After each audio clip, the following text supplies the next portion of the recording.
Programa Ponto a Ponto com doutora Gisele Bianchini. Oferecimento.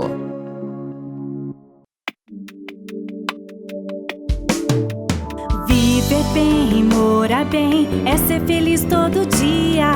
Bianchini Imóveis é a felicidade da sua família. A casa dos seus sonhos, aqui você vai encontrar. Bianchini Imóveis, compra, venda, locação, administração e avaliação. Avenida Paraná 1423, em Maringá. Realize o seu sonho, aqui você pode vir pra Bianchini Imóveis. Programa Ponto a Ponto. Olá, sejam muito bem-vindos a mais um programa. É uma alegria, uma satisfação estar com vocês aqui novamente. E hoje o nosso entrevistado especial é o policial militar do Paraná, Johnny Santiago. Ele que é instrutor de armas de fogo pela Polícia Militar do Paraná, e instrutor de tiro credenciado pela Polícia Federal e pós-graduado e especialista em balística. Ele estará conosco tratando sobre a questão do novo decreto de armas, daqui a pouquinho após o intervalo. Programa Ponto a Ponto. Oferecimento. A exclusividade, praticidade e modernidade terão um novo endereço em Maringá, com áreas comuns para você realmente viver em harmonia com seu estilo de vida, onde cada ambiente foi projetado para que você desfrute confortavelmente de todos os momentos com a sua família. E tudo isso em uma localização de maior valorização imobiliária da cidade. Venha conhecer o Imperium Park Residence e dê-se presente para o seu futuro. Quer alcançar seus grandes sonhos? A Unicesumar vai junto. Quer liderar tendências ao invés de segui-las? A gente dá todo o apoio. Participar de decisões importantes? Aqui você vive experiências do mercado de trabalho. Seja qual for o seu propósito, na Unicesumar você encontra tudo o que precisa para transformar os desafios em grandes conquistas. Aonde você quer chegar? Vai com a Unicesumar. Granja Caramuru, de Mandaguaçu, Paraná para o Brasil, trazendo tecnologia e qualidade em seus produtos, levando até a sua casa o melhor da avicultura de postura, com uma produção diária de mais de 200 mil ovos, atendendo o norte e nordeste do Paraná. Granjas Caramuru é uma empresa de origem familiar que vem se destacando no ramo de avicultura.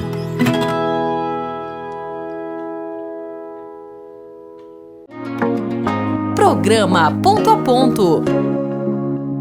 E já estamos aqui com Johnny Santiago, ele que é policial militar no Paraná e também instrutor de tiro credenciado pela Polícia Federal. Seja muito bem-vindo ao nosso programa, Johnny. É uma alegria, uma satisfação estar com você aqui. Muito obrigado, eu que agradeço o convite. Johnny, vamos falar um pouquinho sobre o seu currículo, sua apresentação. Muito bem, eu sou policial militar há 13 anos, sou também instrutor de tiro credenciado pela Polícia Federal. Sim. Desde 2016. Eu também sou instrutor de tiro institucional, eu também dou aula para a corporação, os novos alunos que entraram agora na PM e para os policiais já da ativa. Tenho uma pós-graduação em balística e sou instrutor também da Johnny Tactical. Olha que bacana. Então você atua no Paraná inteiro e fora do Paraná também? Exato, também, dando por outros cursos. estados, isso. Olha que legal. Ensinando as pessoas no manuseio seguro e correto da arma de fogo para sua defesa, a defesa da sua família e divulgar também a cultura armamentista em nosso país. Olha que bacana. Igual nos Estados Unidos, que lá Exato. É o que a gente busca isso no nosso país. Bem frequente lá, né? E está tendo bastante sucesso nos Estados Unidos essa questão armamentista, porque caiu bastante, né? A questão do índice de criminalidade lá também. Há anos, né? Os Estados Unidos já tem essa cultura armamentista, no tanto que está na segunda emenda da Constituição Americana, né? Que Sim. O povo tem direito ao posse e porte de armas. Que legal. Ô, Johnny, fala um pouquinho para nós, para os telespectadores, porque tem essa questão da nova reforma, né? Na verdade não é reforma, novos decretos, né? Exato. Expedido pelo Flávio Dino. Como que ficou essa questão dos números das armas no Brasil, o segmento das armas, como que ficou? O que a gente tem hoje é que o setor de armas no Brasil, ele representa em torno de 5% do nosso PIB nacional. ele emprega mais de 3 milhões de pessoas, representa, nós temos no país mais de 5 mil CNPJs de empresas do setor de armas, tá? Nós temos quase 1 milhão de CACs. Olha, bastante. Também aqui, bastante, tá? Armas de fogo registradas pela Polícia Federal, em média, 1 milhão e 500 mil armas registradas. Sim. E semana passada saiu os dados do Anuário Brasileiro de Segurança Pública, que faz parte do Fórum Brasileiro de Segurança Pública, sobre os números de homicídios e armas de fogo no Brasil. Houve uma redução significativa no número de homicídios em relação a 2021, 47.508 homicídios. Houve uma redução de 2,4%. Olha que bacana. Isso. Ao passo que houve um aumento no número de aquisição de arma de fogo legal no nosso país. Então a gente tem uma relação aí, isso já é notório, quando aumenta o número de armas legais na mão de um cidadão de bem, reduz significativamente o número de homicídios. Mas tem pessoas que acham que é o contrário, né? Mas os números estão aí para mostrar a verdade, que há uma relação direta entre aumento de número de armas legais e redução nos índices de homicídio e os demais crimes, provavelmente crime contra o patrimônio, né? Furto, roubo, até mesmo Sim. latrocínio. Porque essa questão das armas, o bandido ele vai pensar 2 vezes, né, ao entrar na casa de um cidadão, porque vai falar, não, esse daí deve estar armado, então eu não vou entrar. Então, quer dizer, desde os decretos do Bolsonaro, então do governo anterior, caiu drasticamente a questão dos números, né, de violência, de criminalidade no nosso país. Até eu vou ler aqui a questão de uns dados, né, dos Estados Unidos. Após a cidade de Kennesaw, do estado americano da Geórgia, ter aprovado a lei que obrigava cada casa a ter uma arma de fogo, a taxa de criminalidade caiu mais de 50% ao longo dos 23 anos seguintes. A taxa de arrombamento e invasões de domicílios despencou incríveis 89%. Então são números assim fantásticos, né, para a população, porque todo mundo quer segurança. Né? Nosso bem mais precioso é a vida dos nossos filhos, né, dos nossos familiares. Então, eu acho que isso daí é um fator muito importante, né, para o nosso país, e tem que repensar realmente essa questão das armas de fogo, os decretos. Eu acredito que os deputados irão fazer algo, né, para reverter isso, né, Johnny? Exatamente, a nossa esperança, né? Nós votamos em deputados e senadores, né, que defendem essa causa armamentista. E agora, mais do que nunca, nós dependemos do apoio deles, né? Eles estão lá para nos representar. Sim. E fomenta também a questão da economia, como você disse, tem muitos clubes de tiros, todas as pessoas que estão indo lá querem se regularizar, né? São todas as armas regulamentadas, não tem nada ilegal. Nada. Né? Exatamente, né? Como eu falei no começo, o setor de armas ele emprega muitas pessoas no Brasil. Então, Sim. famílias dependem disso, tá? Pais de família, mães de família dependem do segmento manter aquecido para poder sustentar a sua família. E até porque a gente recolhe tributos para o Estado, a gente paga imposto. Sim. Então, todo o serviço de instrução de tiro, as empresas que vendem armas, os lojistas de armas, os clubes de tiro, eles recolhem impostos para o Estado. Para ter uma ideia, o ano passado foi gerado em torno de 5 milhões de reais em vendas de armas, todo o segmento no Brasil, em torno de 5 milhões de reais. Desses 5 milhões, 47% foi revertido em tributos para o Estado. Nossa, é bastante, hein? Então, o Estado, ao mesmo tempo, se reduzir o segmento de armas, o Estado também está perdendo em recolher em arrecadação, com certeza. E fechando, como eles estão querendo fechar os clubes de tiro, então, consequentemente, teria, né, desempregos em massa aí. Por exemplo, desemprego, pessoas, né, passando fome, pobreza e miséria.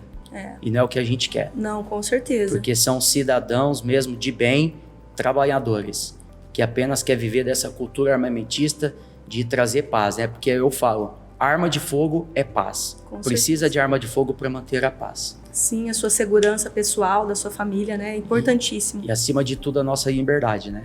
Sim, porque um povo armado jamais será escravizado, né? Isso aí. Então, e a gente vê que países, assim, ditatoriais, as primeiras medidas são retirar a arma da população. Infelizmente, é isso que a gente vê nos países assim, que tem esse autoritarismo, né? Então, infelizmente, é o que está acontecendo. Mas, se Deus quiser, o nosso Congresso vai estar fazendo algo para impedir isso, né? Não vamos deixar, com certeza. Tá. Ô, Johnny, fala para nós sobre a questão da edição do decreto 11.615. Como ficou a questão dos calibres? Isso, agora voltou, né? O que era antes do governo Bolsonaro. Calibres que no governo Bolsonaro eram permitidos, agora passaram a ser restritos. Então, por exemplo, hoje o calibre, né, de arma de porte. O que é uma arma de porte? É uma arma curta, revólver, pistola. Então, o critério de classificação de calibre restrito ou permitido foi a energia cinética medida na boca do cano da arma. Sim. Então, até 407 joules de energia é calibre permitido. Por exemplo, quais calibres? O 22 ER, o 32 Smith Wesson, a 380 CP. Sim. E hoje o 38 especial, se a gente seguir o que está na tabela da portaria do COLOG 1222, o 38 ainda está hoje como calibre restrito. Nossa. Só que isso tem que ser revisto, tá? Porque é um calibre muito popular no Brasil. Sim. As empresas de segurança privada usam essa arma em serviço. Então isso daí é algo que com certeza vai ser revisto, que houve um equívoco aí ao redigir esse decreto. E Sim. o que continua sendo também a arma hoje, né, de calibre permitida. Aí são as armas longas, portáteis, energia até 1.620 joules de energia. Por exemplo, um rifle aí, calibre 22 ER, uma carabina Puma, no calibre 38, o 357, se pegar estendimento, calibre 357 na carabina, aí é permitido. Mas se pegar um revólver no calibre 357, é restrito. Então, por isso que eu falo, repito, tem um erro muito grave neste decreto que precisa ser urgentemente revisto. Porque a maioria da população tem esses calibres, né? Exato. O 38. O 9mm também está sendo restrito ou não? Agora passou a ser restrito. Nossa. Isso. E a maioria tem, né? Perfeito, né? Porque no governo Bolsonaro foi um calibre permitido. E assim, é o calibre mais usual no mundo, pra você ter uma ideia. Praticamente todas as fabricantes de armas produzem nesse calibre 9mm. Então, como eu falei, o calibre mais popular aí conhecido mundialmente, tá? Aí agora pegando os calibres restritos. Então, arma curta, arma de porte, energia superior a 407 joules de energia. Restrito, por exemplo, calibre 40 Smith Wesson, 9 por 19mm, tá? Ponto .45 ACP. Os fuzis, que são calibres de alta velocidade, 5,56 por 45 milímetros, 7,62 por 51 milímetros, né? E a espingarda, que é uma arma longa, né? Cano de alma lisa. A espingarda é independente do tamanho, né? No calibre 12. De repetição é calibre permitido, mas se for uma espingarda semiautomática, no calibre 12 passou a ser restrito. Sim. A nossa opinião sobre restringir calibre é apenas controle social, porque não é uma explicação científica do ponto de vista da balística você restringir calibres. Por quê? A gente tem uma teoria chamada teoria da incapacitação por tiro.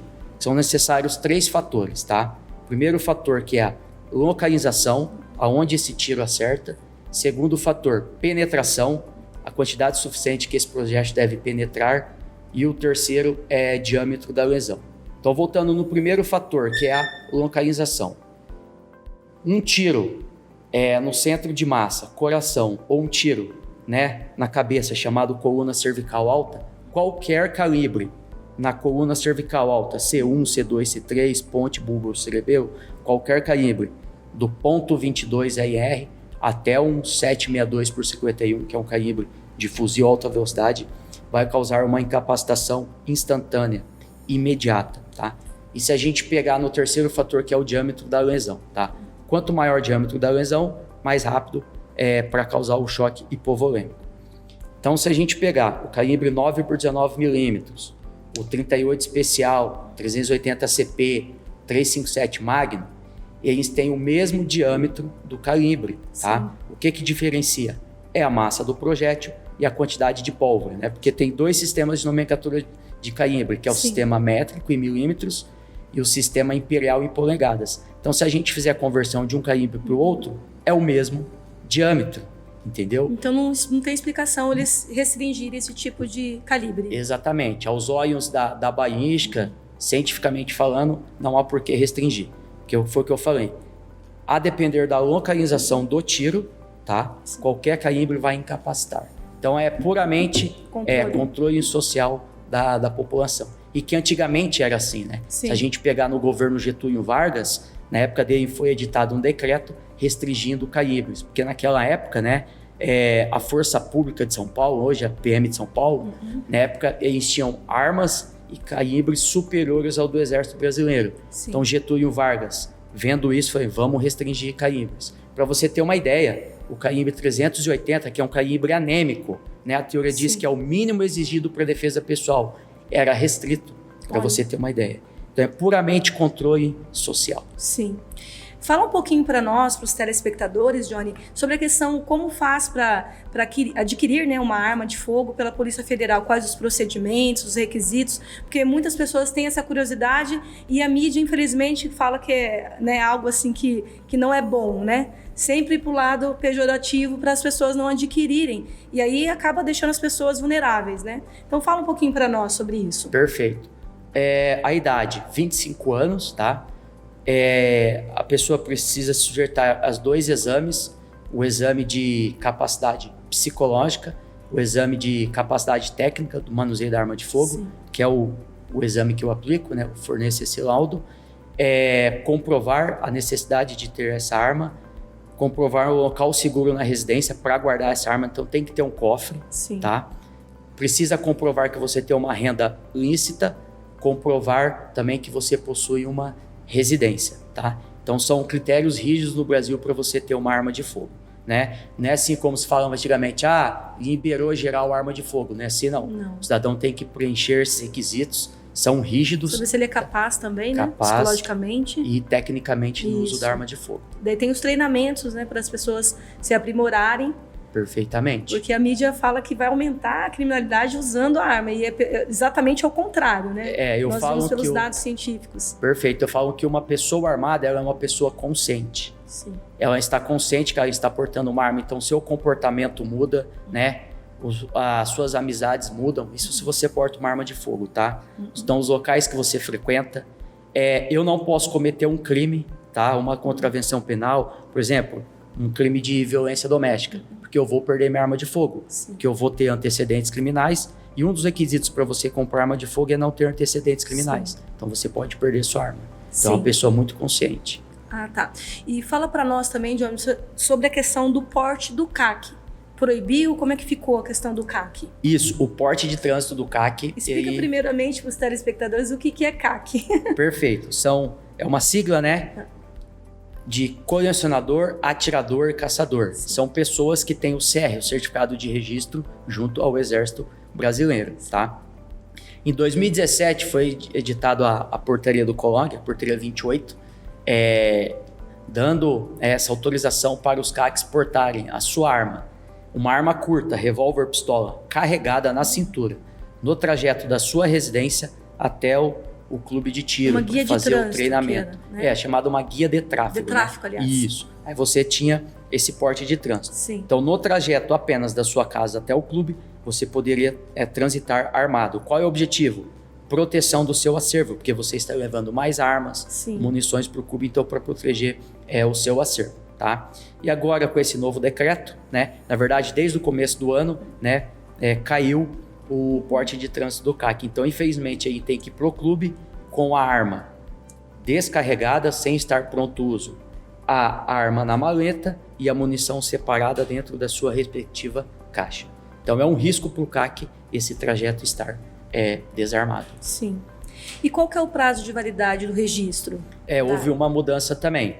CR hoje, né, o CRAF pro CR é 3 anos, tá? E pela Polícia Federal, Sinarme, 5 anos hoje. Então houve uma mudança. Antigamente era 3 anos, aumentou para 5, foi para 10 e agora voltou para 3 anos CR e 5 anos registro de arma na Polícia Federal. Então mudou também sobre isso. Também.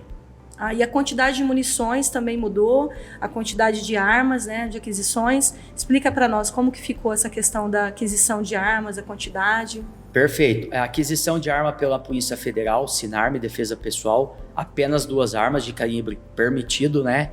E você pode adquirir 50 munições por ano por arma, né, de calibre aí registrado. Pouquíssima era munição. Bastante, né? 200 munições por ano pela Polícia Federal, Olha. que ainda é pouco, tá? Muito pouco. Agora pelo CR, né? Agora são os níveis, né? Então Sim. tem nível 1, 2 e 3 e cada nível tem uma quantidade de munição e arma que a pessoa pode adquirir. Então mudou assim drasticamente, então foi de 200 para 50. Olha só. Isso pode ser revisto pro Congresso? É a nossa esperança, né? Através de um projeto de lei, entendeu? Por isso que a nossa esperança é o Congresso. Sim. Né? Não apenas esses decretos do Executivo. Tem vários deputados que defendem essa pauta, que estão se manifestando, inclusive nas redes sociais, né? Se eu não me engano, acho que aquele delegado, né, de São Paulo. Tem o Paulo Bielinski, Marcos Polon, o próprio Eduardo Bolsonaro. Sim. Inclusive, eles fizeram até em praça pública, né? Eles fizeram também como é que fala? É um evento que teve aliás. isso, foi ao dia 9/7 lá em Brasília, Isso. né? O movimento que teve do ProArmas. É um movimento, esse ProArmas é um grupo grande que tem no Brasil, inclusive né? eu sou um apoiador do ProArmas. Sim. Conheço o Marcos Polon pessoalmente. Que bênção. Um abraço, Marcos Polon, caso estiver assistindo aqui o programa. É um trabalho muito bom que ele está fazendo, né? Exatamente. Que bacana. E fala para nós como que ficou a questão dos horários de funcionamento do clube de tiro, como é que ficou a questão do clube de tiro mesmo, porque as pessoas ficaram também sem saber o que fazer, né? Antigamente, né, até o ano passado, tinha clube que de funcionamento 24 horas, tá? Hoje, que é permitido das 6 horas da manhã até as 22 horas, tá?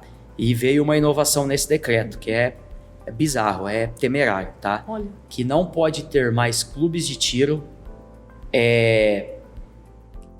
próximo de estabelecimento de ensino privado ou superior 1 quilômetro, distância no mínimo de 1 quilômetro. E no próprio decreto, né, diz que ele deu um prazo de 18 meses para os clubes de tiro se adequarem a essa nova norma. Então vou ter que se afastar de fazer em outro local. Isso é temerário, porque tem um dono de clube amigo meu que investiu mais de R$1 milhão nesse clube de tiro e ainda não teve o retorno do investimento. E como que ele vai ter...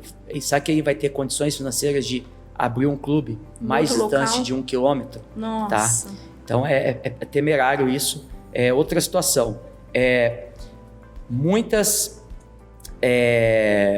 policiais, eles frequentam os clubes de tiros para fazer treinamento. Então, às vezes, é um curso institucional, usa as instalações do clube de tiro para fazer o seu curso, seu treinamento. Então, lá tem policial fardado, tem viatura lá, naquele trajeto, no deslocamento.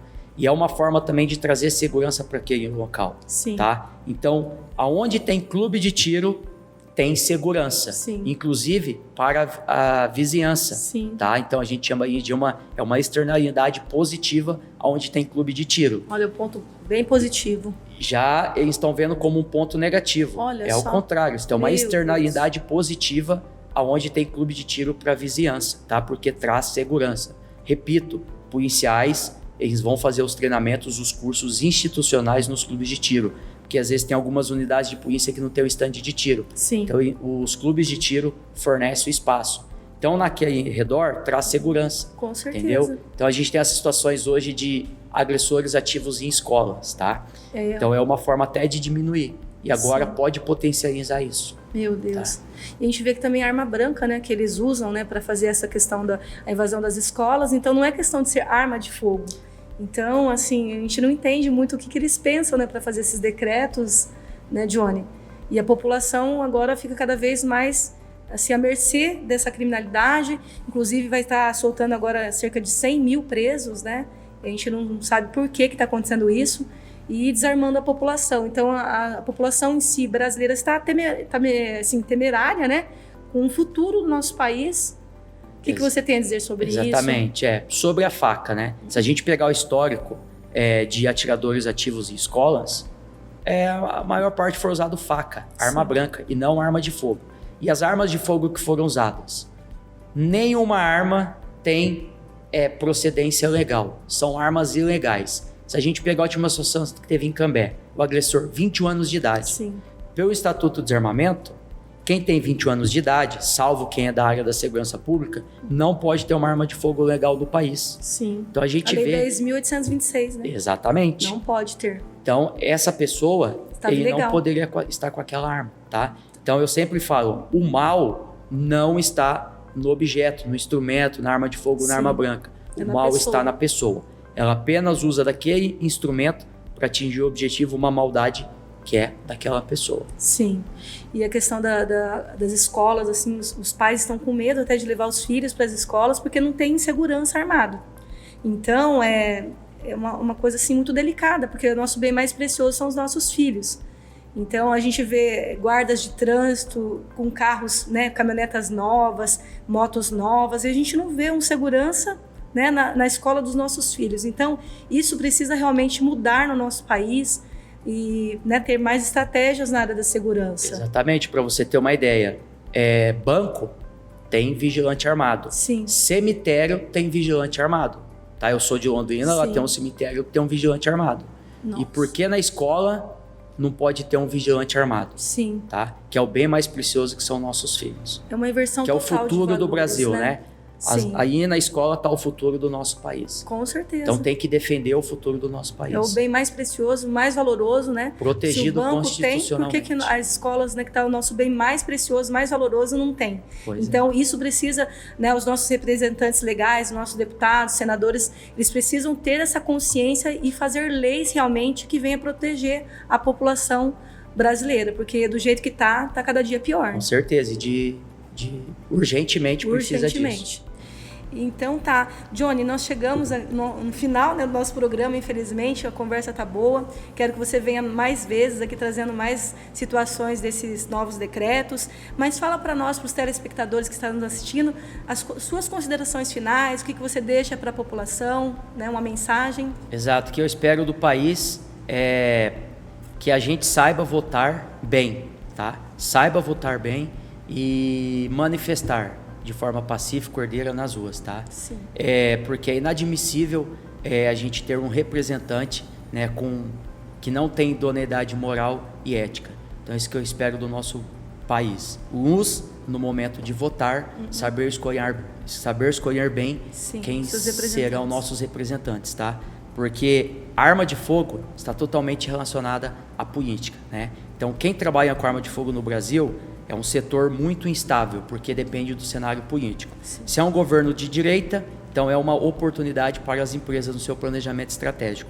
Se é um governo de esquerda, já é uma ameaça para as empresas. Então isso que a gente pede, né? Sabedoria, saber votar com discernimento, porque essas ações afetam diretamente a gente, nossa família, a segurança pública principalmente. Com certeza. Muito obrigada pela participação, Johnny, que Deus abençoe grandemente. Amém, eu que agradeço pelo convite. Muito obrigado. Muito obrigada. E eu quero agradecer a você que nos acompanhou até este momento. Peço para você estar compartilhando este conteúdo em suas redes sociais, nos grupos de WhatsApp. Peço para você estar se inscrevendo no meu canal, doutora Gisele Bianchini, que você vai ficar por dentro de várias outras entrevistas também que são muito importantes, que estamos contribuindo aí para a nossa sociedade. E eu quero deixar um versículo bíblico como reflexão para a sua vida, que está escrito lá em Mateus 24:43, que diz assim: Jesus mesmo disse: se o pai de família soubesse o horário que o ladrão entraria em sua casa, ele o esperaria de sentinela. E o que quer dizer sentinela? Sentinela quer dizer guarda armado. Que Deus abençoe a sua vida, a sua família, que Deus abençoe a nação brasileira. Programa Ponto a Ponto com doutora Gisele Bianchini. Viver bem, morar bem, é ser feliz todo dia. Bianchini Imóveis é a felicidade da sua família. A casa dos seus sonhos, aqui você vai encontrar. Bianchini Imóveis. Compra, venda, locação, administração e avaliação. Avenida Paraná 1423, em Maringá. Realize o seu sonho, aqui você pode vir pra Bianchini Imóveis.